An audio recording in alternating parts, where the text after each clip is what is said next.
புரியுது அண்ணே.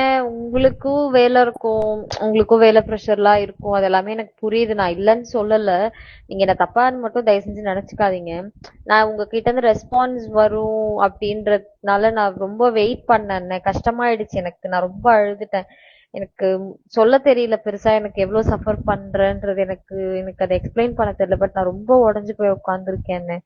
லைக் ரொம்ப கஷ்டமா இருக்கு சுச்சுவேஷன் கொஞ்சம் ஃபேஸ் பண்றதுக்கு. நீங்க எதுவும் தப்பா எதுவும் நினைச்சுக்காதீங்க. எனக்கு கொஞ்சம் ஹெல்ப் பண்ணீங்கன்னா, நான் நான் அன்னைக்கு சொன்னதா இன்னைக்கும் சொல்றேன். நீங்க எனக்கு ஹெல்ப் பண்ணீங்கன்னா சத்தியமா உங்க ரொம்ப ரொம்ப கடமைப்பட்டிருப்பேன். ரொம்ப பெரிய உதவியா இருக்கும் எனக்கு அது. நான் உங்க கால்ல கூட விழுந்து கெஞ்சி கேக்குறேன். எனக்கு கொஞ்சம் நீங்க ஹெல்ப் மட்டும் கொஞ்சம் பண்ணுங்க அண்ணே. நான் அந்த ஹெல்ப் கேட்டிருந்தேன்ல அண்ணே. அதான் அண்ணே கேக்குறேன். தப்பா எடுத்துக்காதீங்க. எனக்கு புரியுது உங்க பிரச்சனையை நான் ஏன் தீக்கணும் அப்படின்ற மேபி உங்களுக்கு தோணலாம்.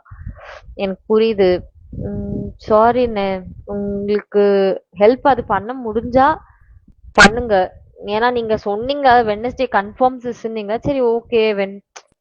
நீங்க கன்ஃபார்ம்னா நீங்க கண்டிப்பா பண்ணிருவீங்கன்ட்டு நானும் சரி வெயிட் பண்ணி பார்த்தேன். காலைல இருந்து நைட் வரைக்குமே வெயிட் பண்ணேன்.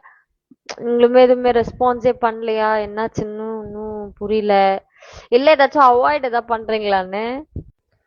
ஜாக் ஸ்பேரோ அண்ணே, சாரி டு டிஸ்டர்ப் யூ அண்ணே. கொஞ்சம் அது நான் சொல்லியிருந்தேன்ல, அது கொஞ்சம் ஞாபகம் வச்சுக்கோங்களேன். ஏன்னா கொஞ்சம் ரொம்ப ப்ரெஷர் போடுறாங்களாமா.